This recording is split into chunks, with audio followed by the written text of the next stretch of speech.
Welcome back to Press Review. Let's start by taking a look at today's front pages in the Middle East.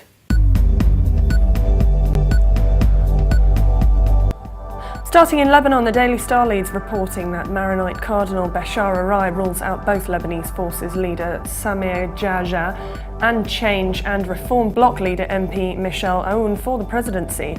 The paper also reports that Russian Deputy Prime Minister Dmitry Rogozin said threats and sanctions will not change Putin's behaviour in the way of the US, Germany and other Western states want. The Egypt Independent leads reporting that presidential spokesperson Ihab Badawi said President Adli Mansour will be meeting with Catherine Ashton today, the High Representative for Foreign and Security Policy of the EU, at the presidential palace in Heliopolis.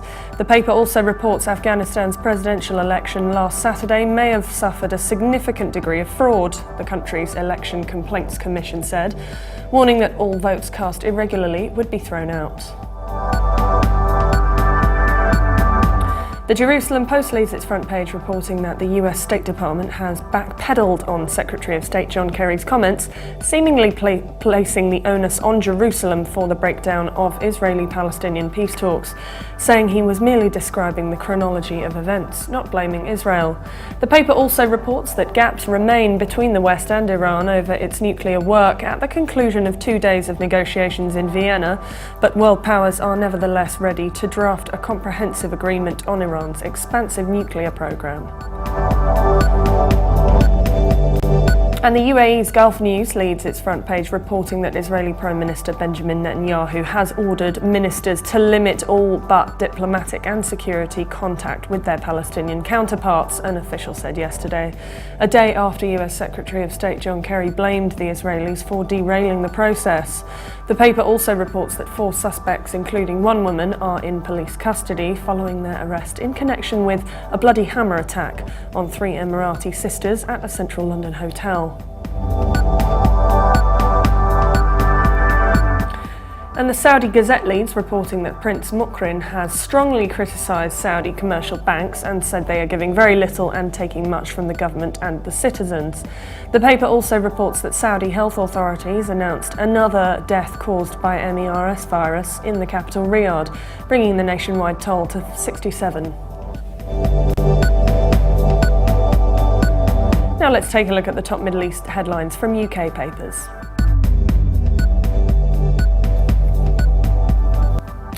The Telegraph leads its Middle East section reporting that Israel has proposed a deal to rescue the peace talks, offering to release 26 prisoners if the Palestinian leadership cancels its bid for greater international recognition.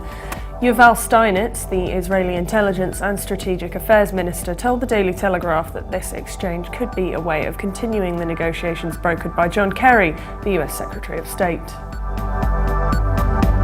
The Independent leads reporting authorities in Saudi Arabia have been asked to consider lifting a state school ban on sports for girls as part of a series of cautious social reforms in the ultra-conservative kingdom.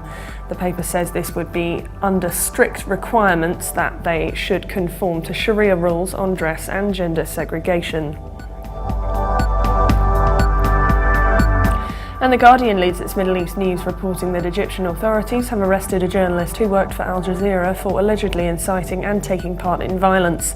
Abdul Rahman Shaheen, detained in the Suez Canal area, was suspected of taking part and inciting attacks against police, including torching security vehicles. Now let's take a look at the top Middle East news in international papers.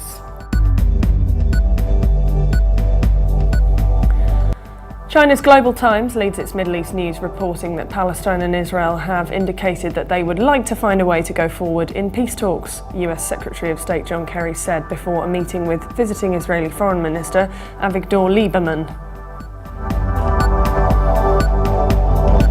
The New York Times reports Matthew and Grace Huang, an American couple entangled in Qatar's criminal justice system over the death of their adopted daughter, having been denied permission to fly home while the appeal of their 3-year prison term is pending, and their lawyers said they might be incarcerated as early as Friday.